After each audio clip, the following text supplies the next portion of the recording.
आचरण में उतारने से कुछ हो सकता है। मेरा भाव सिर्फ इतना भर कहने का है कि हमारे समाजों ने अभी अपने पास से ही पैसे इकट्ठे कर करके थोड़ी पूंजी में से छोटे छोटे भवन, फिर पंचायत, धर्मशालाएं हमने बहुत सारे हर जिला, हर कस्बा और हर मोहल्ले में हमने बना रखी।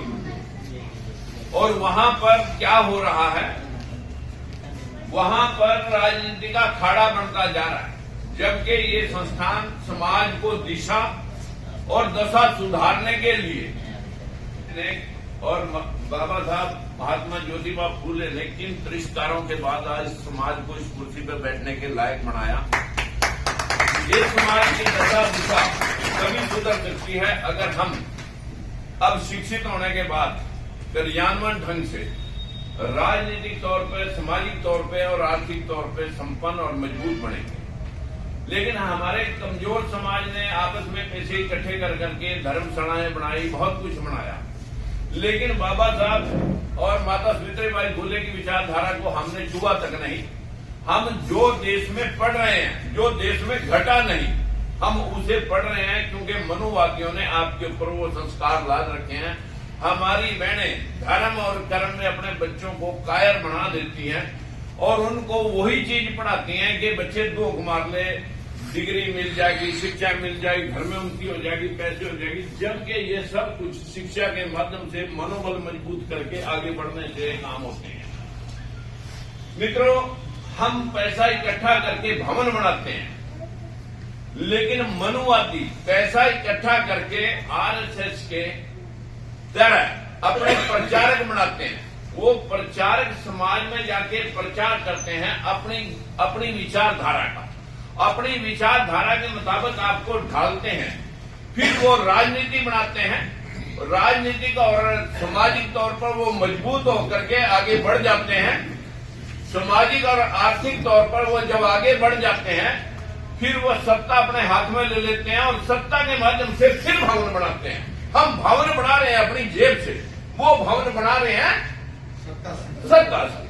हम सत्ता में जाना नहीं चाहते, जबकि सबसे सब कालों की चपली सत्ता है। मित्रों, मैं किसी का क्रिटिसाइज करने के लिए नहीं बैठा। मैंने कुछ एक बात आप सब भाइयों से हाथ जोड़ के एक विनती करना चाहता हूं कि हमारे लोग जो भी इस सत्ता विरासत के अंदर गए, या तो उनको काट दिया गया है या मरवा दिया गया।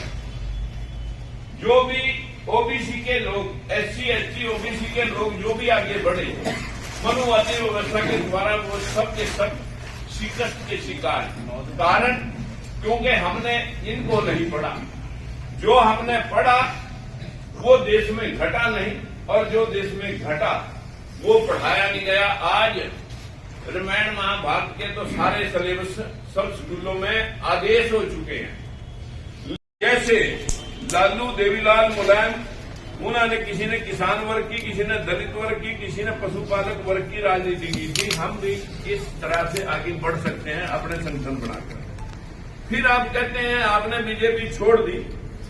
मेरे से पहले गुरजाल सिंह सैनी, बलबीर सैनी, साहब सिंह सैनी, कैलाशो सैनी, हरी सिंह सैनी, मनोहर लाल सैनी, बहुत सारे लोगों ने अपनी पार्टियां छोड़ी। कारण जहां अपना और समाज का शोषण हो रहा हो, अगर जमीर जागृत है तो पद मायने नहीं रखते, उनकी बदली दी जाती है। कितने बैकवर्ड हैं जो 61 एक्सीएस में थे, कॉमन लोग जनरल कैटेगरी के भरे गए और लेटरल एंट्री पे आज 70 आईएएस बिना यूपीएससी के एग्जाम के भर्ती कर दिए गए हैं। कितने लोग बोले हैं एमपी एमएलए, इसके ऊपर कोई चर्चा नहीं। यही व्यवस्था आगे एक पार्टी आपने बनाई थी किसी शोषण के शिकार लोगों ने इकट्ठे होकर के, लेकिन सैनी समाज की संख्या 10% है देश में अपनी। यूपी में 16-17% है, साक्या, मौर्या, कुशवाहा, लेकिन हिस्सा 2% है। मेरे पास रिकॉर्ड पड़े हैं और ये भाई वीडियो बना रहा है अपने मोबाइल पर। ये खेल गजब है, आप खोल करके देख लेना यूट्यूब के ऊपर। ये खेल गजब जब आप टाइप करोगे तो आपको मिल जाएगा। उसमें आपकी हैसियत क्या है वो सारी उसके ऊपर पड़ा है। आपके ये खेल गजब जब आप बोल देंगे। संख्या 10% है, हिस्सा 2% है। और यही पोजीशन बैक शेड्यूल कास्ट की भी है। संख्या 23% है, हिस्सा 13%। ये लोग हमेशा शोषण कैसे करते हैं? फिर आप कहते हैं बीजेपी में ही रहते, आप अब तक तो सीएम बन जाते हैं। शिवराज वसुंधरा रमन सिंह को ठिकाने लगाने के बाद जो पार्टियां, कल्याण सिंह, उमा भारती, विनय कटियार जो ओबीसी के नेता थे, उनको कैसे ठिकाने लगाया। भीमराव अम्बेडकर को हराने के लिए कांग्रेस क्या क्या षड्यंत्र करके जगजीवन राम को आगे बढ़ा करके हमेशा काम करती रही। लेकिन जब जगजीवन राम को पीएम बनना था तो उसको तो बेटे के ऊपर रेप का केस लगाया गया। ऐसे शोषण के शिकार कांग्रेस में देवीलाल, मुलायम सिंह लाल, लालू यादव जैसे अनेकों लोग शोषण का शिकार हो रहे थे। उन लोगों ने दुखी होकर के अपनी पार्टियां बनाई, अपने समाज के लोगों को मौका दिया, चाहे जाट है, यादव है, कुर्मी है, चमार है, सभी ने अपने लोगों को मौका देकर के आगे बढ़ाया। जो लोग पिछलकू राजनीति कर रहे हैं वो आज भी शोषण के शिकार। जिन्होंने भी ओबीसी में से आवाज उठाने की कोशिश की, चाहे बाबू जगदेव प्रसाद है, सरदार गुरजाल सिंह है, राजकुमार सैनी है, उनको या तो मरवा दिया या साइडलाइन कर दिया। उन लोगों को कठपुतलियां चाहिए। जैसे अभी 3 स्टेटों में जिन लोगों को जनता भी नहीं जानती थी उन लोगों को सीएम बनाया गया। जिन लोगों ने काम कर रखा था उन लोगों को साइडलाइन कर दिया। और ये सम्मेलन करने से हमारी एकम एक सरकार राजस्थान में थी। इन सम्मेलनों की एकता, जहां सारी पार्टियों के लोग इकट्ठे हों, वहां कोई एकता नहीं होती। हमें वर्गीय राजनीति पे आगे बढ़ना होगा। ऊंची जातियों के नेता हमारे लोगों का इस्तेमाल कैसे करते हैं? जैसे कांग्रेस कभी भूलचंद मलाना, कभी कुमारी शैलजा, कभी यशोक तंवर, कभी उदय भान, ऐसे ही बीजेपी कभी केशव प्रसाद मौर्य, कभी कृष्णपाल गुर्जर, कभी रतनलाल कटारिया जैसे मुखौटे दिखा कर कि अब आपका राज आ जाएगा और इस्तेमाल कर जाते हैं और आप समझ भी नहीं पाते। ओबीसी में जागरूकता तो बढ़ रही है, चाहे डर से ही सही, फिर भी हमारे लोगों को आगे बढ़ा रही है। यदि SC ST के लोग, SC BC के लोग अपने महापुरुषों महात्मा ज्योतिबा राव फूले, भीमराव अम्बेडकर, माता सावित्रीबाई फूले, पेरियार, रामास्वामी, रविदास, कबीरदास, गौतम बुद्ध को पढ़ लेते तो आज चंद्रगुप्त मौर्य, अशोक सम्राट जैसे नेता पैदा हो सकते थे। उनका इतिहास मिटा दिया गया। जिन्होंने तक्षशिला, नालंदा, विक्रमशिला जैसे अनेकों विश्वविद्यालय जहां विदेशों से बच्चे पढ़ने आते थे, आज हमारे बच्चे विदेशों में पढ़ने जा रहे हैं। यह देश बार बार गुलाम क्यों हुआ? क्योंकि जो देश में हुआ वो पढ़ाया नहीं गया, जो हुआ नहीं वो पढ़ा दिया गया। संविधान और विज्ञान पढ़कर सवाल करना नहीं सिखाया गया। बस आस्था पे सवाल नहीं होते। अरे पशु और इंसान में सिर्फ इतना फर्क है कि इंसान सवाल कर सकता है कि ऐसा कैसे। आखिर में बड़े पेड़ों, आखिर में मैं बताता हूं कि हमारे लोग क्या करते हैं अभी पिछलकू राजनीति। आखिर में बड़े पेड़ों के नीचे कभी छोटे पेड़ नहीं पनपते, बबूले रहते हैं। पेड़ तो तभी हो सकते हैं जब ऊपर की छाया हटेगी। यह पिछलकू राजनीति से हट करके जब समाज करना शुरू करेगा तभी आगे बढ़ेंगे।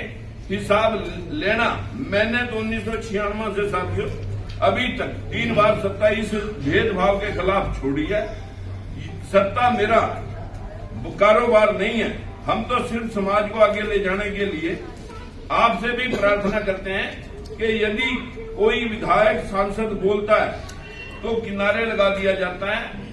आप लोग कहते हैं कि पार्टी क्यों छोड़ दी? हमारे कुछ नेताओं में से इधर उधर जाने का प्रयास भी किया, लेकिन मौका नहीं मिला। मैंने भी सभी पार्टियों को चेक करने के बाद आप सभी के साथ मिलकर के एक पार्टी बनाई थी, परंतु कुछ लोग भूल गए, कुछ लोगों को याद है। जिन लोगों को याद है उनकी वजह से भाई मैं मेहनत कर रहा हूं। आप लोग लगे रहेंगे तो कभी न कभी मंजिल पा जाएंगे। आज क्या थे हम, क्या हो गए, क्या होंगे अभी, आओ मिलकर विचार करें आज हम सभी।